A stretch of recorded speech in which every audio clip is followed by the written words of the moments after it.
घोड़े पे होके सवार चला है दूल्हा यार, कमरिया में बांधे तल। मोहम्मद रफी ने केवल मनुष्य की हर भावना के लिए ही नहीं बल्कि जीवन में आने वाले हर मौकों के लिए गीत गाए हैं।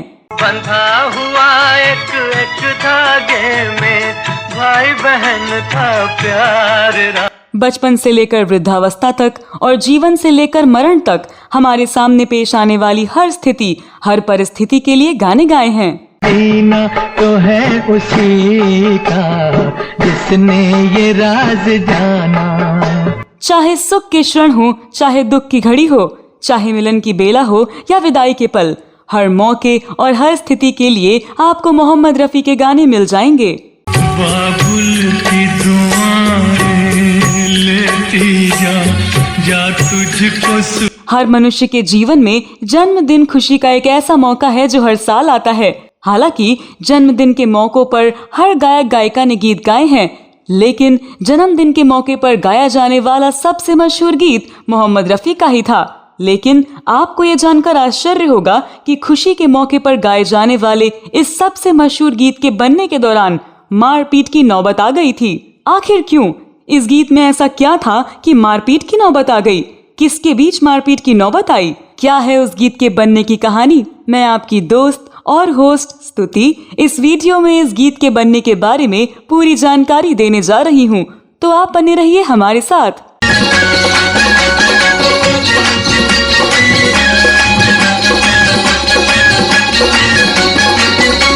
दोस्तों, इस वीडियो में जिस गीत के बनने की बात करने जा रही हूँ वो की सुपरहिट फिल्म फर्ज का गीत है, जो जन्मदिन के मौके पर गाने बजाने के लिए सबसे प्रमुख गीत बन गया।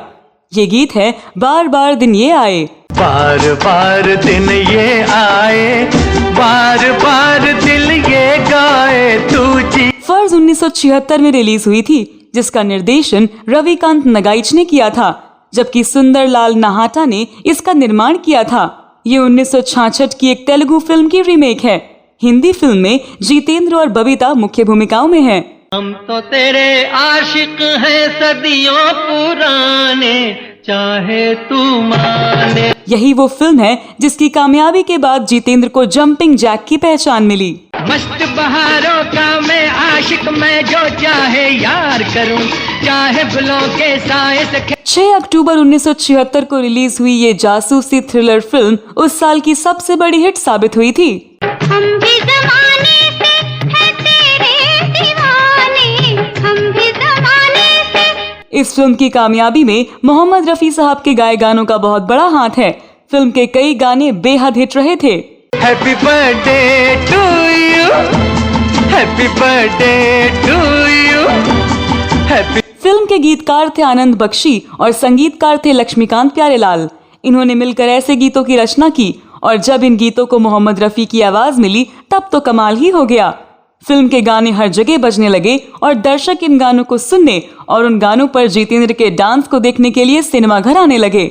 मैं हूँ वो दीवाना जिसके सब दीवाने, मैं हूँ वो दीवाना। इसका एक गीत तो इतना मशहूर हुआ कि आज भी जन्मदिन का आयोजन इसके बिना अधूरा लगता है। ये गीत एक तरह से जन्मदिन का थीम सॉन्ग बन गया है।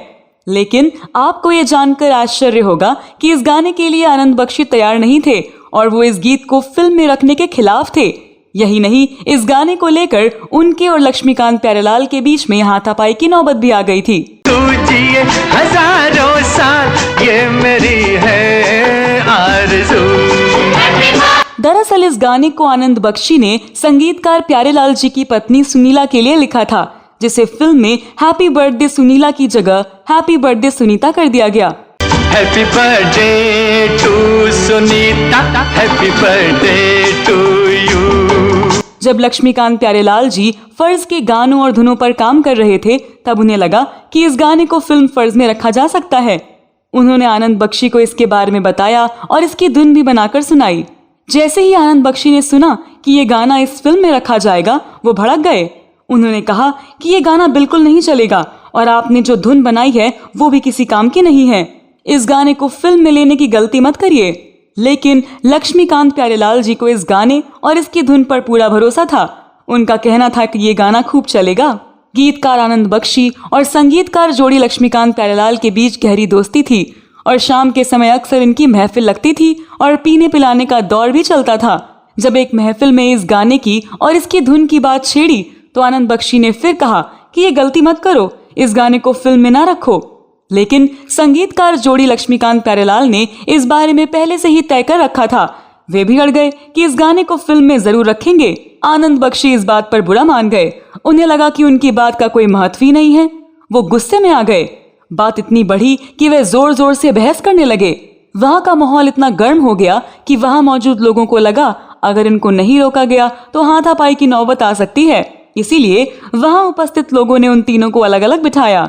जब तीनों शांत हुए तब प्यारेलाल जी ने आनंद बख्शी साहब से कहा, हो सकता है कि आपको लग रहा हो कि ये गाना नहीं चलेगा, आपको मेरी धुन पसंद नहीं आ रही हो, लेकिन आप देखना ये गाना केवल सुपरहिट नहीं होगा बल्कि बरसों बाद भी लोग इसे याद करेंगे और जन्मदिन पर इसे जरूर बजाएंगे। आखिरकार आनंद बख्शी मान गए और इस गाने को फिल्म में रखे जाने पर सभी के बीच सहमति हो गई। इसे रफी साहब से रिकॉर्ड कराया गया। मोहम्मद रफी साहब ने इस गाने को ऐसी मस्ती में गाया कि ये बर्थडे पार्टियों की जान बन गया।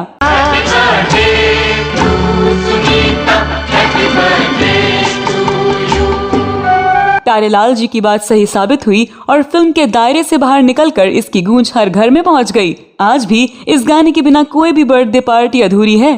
बेकरार हो के दामन थाम लूं मैं किसका। इस फिल्म में रफी साहब के अलावा लता जी, आशा जी, मुकेश जी ने भी गाने गाए, लेकिन तब लता जी और रफी साहब के बीच मनमुटाव का दौर था और दोनों एक दूसरे के साथ गाना नहीं गा रहे थे। इसीलिए रफी साहब के साथ सुमन कल्याणपुर और लता जी के साथ मुकेश जी ने गाने गाए।